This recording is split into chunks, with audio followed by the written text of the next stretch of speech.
Soy Pablo Nica Aguirre del grupo 603 y a continuación le leeré mi ensayo sobre el tema Teorías del nacimiento del Estado en base a los contractualistas Hobbes, John Locke y Jean-Jacques Rousseau. Introducción. El origen de la sociedad ha sido un acontecimiento muy misterioso para los científicos y filósofos, ya que la sociedad es más compleja de lo que parece. Para ello, varios autores han propuesto sus puntos de vista en los cuales tratan de explicar esta incógnita, desde Aristóteles en la antigua Grecia hasta Hobbes, Locke y Rousseau en la Edad Moderna, quienes explican cómo y a partir de qué premisas se logró establecer la sociedad tal y como la conocemos. Desarrollo. A lo largo de la historia, la participación de distintos autores ha sido de gran importancia para descifrar cuál ha sido el origen de la sociedad, es decir, cómo y por qué se dio lugar a este acontecimiento tan complejo de entender. Sin embargo, tiene muchas propuestas, entre las que destacan la del filósofo Aristóteles, y el centro de este tema, los contractualistas integrados por Thomas Hobbes, John Locke y Jean-Jacques Rousseau. Comenzando con Aristóteles, 384-322 a.C., un filósofo quien decía que las personas tenían ciertas necesidades primordiales para poder desarrollarse plenamente, y por ello surgió la sociedad, de tal manera que las personas entraran en un ámbito colectivo donde se unieran para satisfacer las necesidades entre todos. Esto es a lo que Aristóteles se refiere, a una sociedad que surgió de forma natural, así como las polis en Grecia, con el fin de que las personas se transformaran en animales políticos. Posteriormente, comenzando con el primer estructuralista, quien analizó a la sociedad y su origen, Thomas Hobbes, 1588-1679.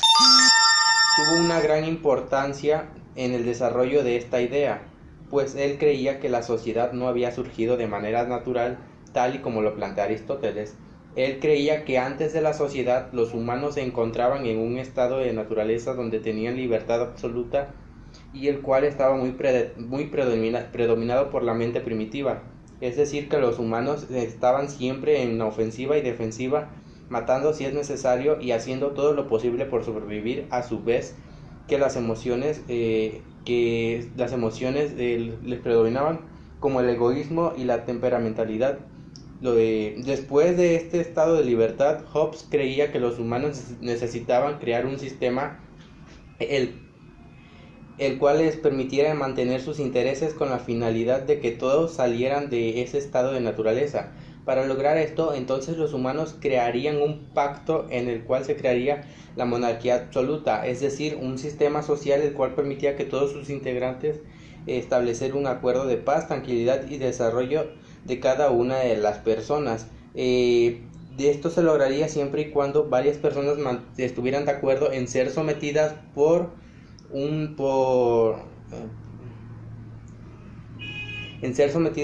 solo una, que en este caso sería el rey o el monarca, mientras que él mismo se encargaría de establecer derechos y normas para cada ciudadano, así como de protegerlos en caso de incumplirse y sancionar respectivamente, y así hacer ver al rey como una persona suprema o un dios mortal, o el mítico Leviatán.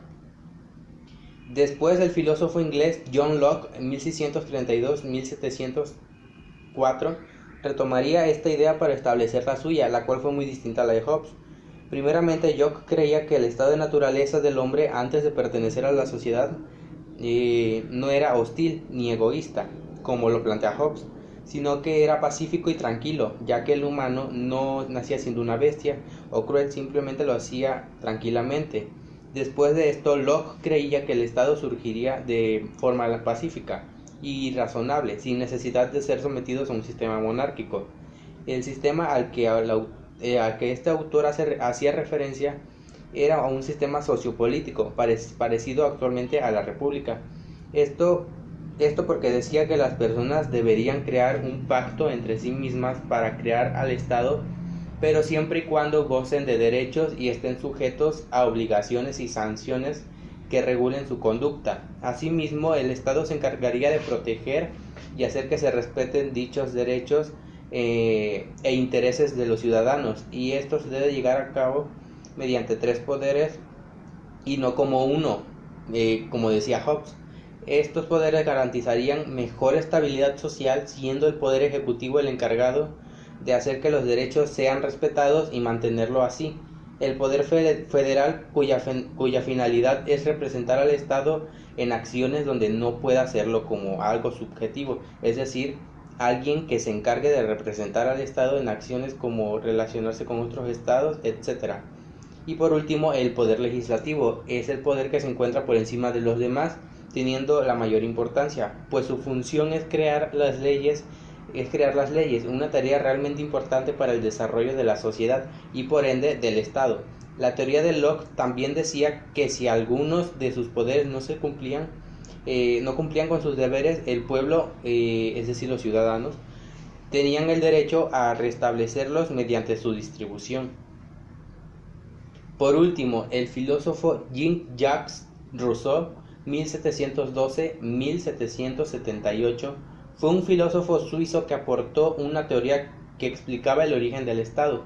Primeramente, él consideraba que el hombre sí pertenecía a un estado de naturaleza. Sin embargo, este estado no era peligroso, como lo plantea Hobbes, ni neutral, como lo dice Locke, sino que el hombre por naturaleza era un animal gentil, amable, noble y tímido, diciendo así que más bien era el hombre corrompido por el Estado. Además, no pactarían por necesidad, como dice Hobbes, sino por participar en un estado colectivo de personas, las cuales tendrían el poder absoluto del Estado, es decir, no rey, no república, sino el pueblo.